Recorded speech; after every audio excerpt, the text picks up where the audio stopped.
ஜெயபெருமாள் அவர்களை வெற்றி பெறச் செய்வதற்காக இப்போது தேர்தல் அலுவலகம் திறப்பு மற்றும் தேர்தல் வியூகம் புரட்சித் தலைவர் ஐயா எடப்பாடி அவர்கள் வகுத்து கொடுத்திருக்கிற அந்த தேர்தல் வியூகத்தை செயல்படுத்துவதில் தேர்தலுடைய பொறுப்பாளர்களாக பொதுச் செயலாளர் அறிவிக்கப்பட்டிருக்கிற பொறுப்பாளர்கள் ஒன்று கூடி இங்கே தேர்தல் வியூகத்தின் அடிப்படையில் கருத்துக்களை தொண்டர்களுக்கு எடுத்து வைத்து வாக்காளர்களை நேரிலே சந்தித்து புரட்சித் தலைவரின் சாதனை, அம்மாவுடைய சாதனை, புரட்சித் தலைவர் எடப்பாடியுடைய சாதனை, இன்றைக்கு மக்கள் விரும்புகிற கூட்டணி அமைத்திருக்கிற புரட்சித் தலைவர் ஐயா எடப்பாடியார் மக்கள் வரவேற்கிற கூட்டணி அமைத்திருக்கிற இந்த கூட்டணிக்கு வெற்றியை தேடித் தருவதற்காக களப்பணி அமைத்து பாடுபடுவதற்காக இந்த கூட்டம் நடைபெற்றது.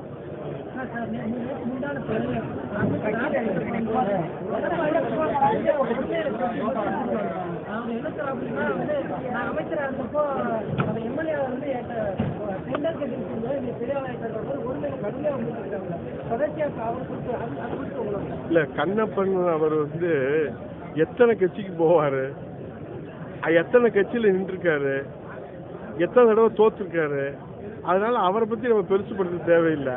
இப்ப அவர் இங்க என்ன செய்யறாரு, எப்படி வந்திருக்கிறாரு, எல்லா விவரமும் எல்லாத்துக்கும் தெரியும்.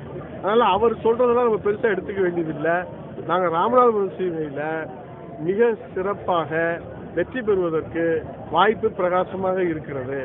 ஆகவே நாங்கள் தேர்தல் வியூகத்தை புரட்சித் தலைவர் ஐயா எடப்பாடியார் வகுத்து கொடுத்த தேர்தல் வியூகத்தை சிறப்பாக செயல்படுத்தி இங்க இருக்கிற தேர்தல் பொறுப்பாளர்கள் வெற்றி வாகை சூடுவதற்கு அனைத்து கட்டமைப்பு, அனைத்து அடிப்படையான பணிகளை செய்யறோம். வீரவசனம் பேசுறதுக்கு எங்கிட்ட நிறைய பேர் இருக்கிறாங்க. நாங்கெல்லாம் பேச ஆரம்பிச்சோம்னா அவர் அவர் என்ன ஆவார்னு அவருக்கும் தெரியும். ஏன்னா அவர் எங்களோட இருந்தவர் தான். அதனால யாரும் இல்லை. அதுக்குதான் நாங்கள் என்ன சொல்லுவோம், எங்களோட இருந்தவர்கள் பிரிந்து சென்று எதிர்த்து வேலை பார்த்தால் அவர்கள் ஒரு மரத்திலே இருக்கக்கூடிய கிளைகளாகத்தான் பார்க்கப்படுவார்கள்.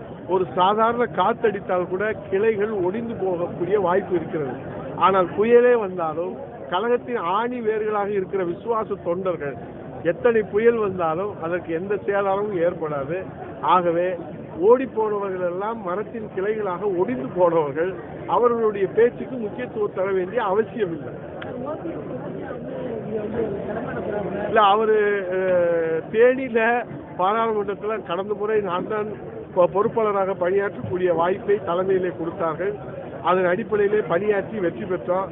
அவர் கிழக்கில் போவாரா, மேற்கில் போவாரா, எங்க போவாரு, எந்த மணிக்கு என்ன செய்வாருன்னு எங்களுக்கு எல்லா விவரம் தெரியும். அதனால அவருடைய பருப்பு இங்கே வேகாது. இருக்கிற போதும் இப்படி ஒரு இது கிளப்பி விடப்பட்டது. ஆகவேதான் அதை நாங்கள் இங்கே பேசியிருக்கிறோம். நாங்கள் ஒரு தட்டிலே சாப்பிட்டவர்கள், ஒரு வாகனத்தில் பயணம் செய்தவர்கள், ஒரு கட்சியிலே மக்கள் தொண்டாற்றியவர்கள். அது அம்மாவால் அடையாளம் காட்டப்பட்டது. அவர்தான் இரட்டை இலை சின்னம் கழகக்கூடி எங்க இருக்கிறதோ அங்கேதான் உண்மையான விசுவாச தொண்டர் பணியாற்றுவார்.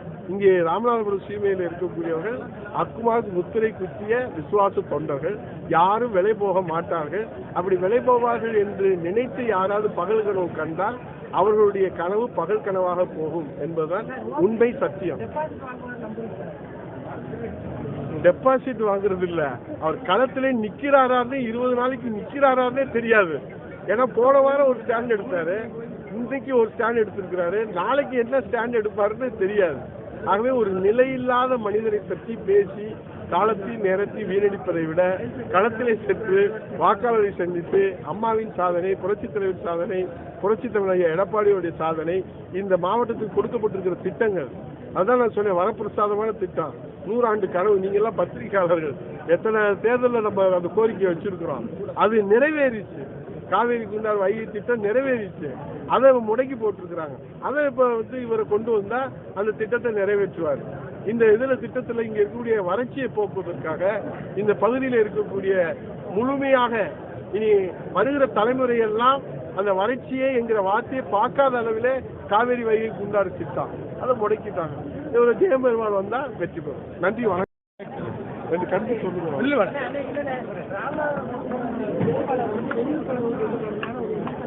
ராமநாதபுரத்தில் ராமநாதபுரம் வேட்பாளர் வெளியூர்காரவங்களை போட்டிருக்காங்க. ஆனா ராமநாதபுரத்தில் 4 தொகுதியில் ஒருத்தர் போடாம ராமநாதபுரம் பார்லிமெண்ட்ல இருக்கக்கூடிய திருச்சுழி தொகுதியை சேர்ந்த ஜெயபெருமாள் தான் வேட்பாளராக எடப்பாடியார் போட்டிருக்காரு. என்ன அவருடைய பூர்வீக ஊர் இந்த ராமநாதபுரம் மாவட்டம் தான்.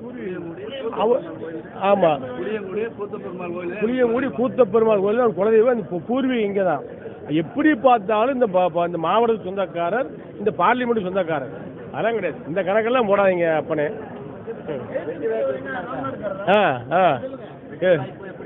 வெற்றி வாய்ப்பு ரெட்டலைக்கு இருக்கிற ஓட்டு, அது ஓட்டு வங்கி என்னைக்கு மாறாது. திமுக மேல மிகப்பெரிய அதிருப்தி ஓடுது. திமுகவுக்கு ஓட்டு போட்டதுனால சொத்து வரி, வீட்டு வரி, மின்சார கட்டணம் எல்லாம் ஏறி போச்சு. மந்திரிகளையும் பார்க்க முடியல, மந்திரியை முதலமைச்சரை பார்க்க முடியலங்கிற ஏக்க பெருமூச்சு எல்லா இடத்துலையும் பெருசா ஒலிக்குது. அதனால அதிமுகவுக்கு தமிழ்நாடு முழுக்க வெற்றி வாய்ப்பு பிரகாசமாக இருக்கு. எடப்பாடி ஆட்சி எவ்வளவோ தேவையில்லைன்னு 10 பேர்ல நீங்க கேட்டீங்கன்னா 8 பேர் சொல்றாங்க எடப்பாடி ஆட்சி வேணும். அதனால எடப்பாடியாருடைய கரம் பார்லிமெண்ட்ல ஓங்கக்கூடிய அளவுக்கு ரெட்டலை ஜெயிக்கும். இங்கே ஜெயபெருமாள் ராமநாதபுரம் பார்லிமெண்ட் மெம்பராக, உறுப்பினராக, எம்பியாக வெற்றி பெறுவார். நன்றி, வணக்கம்.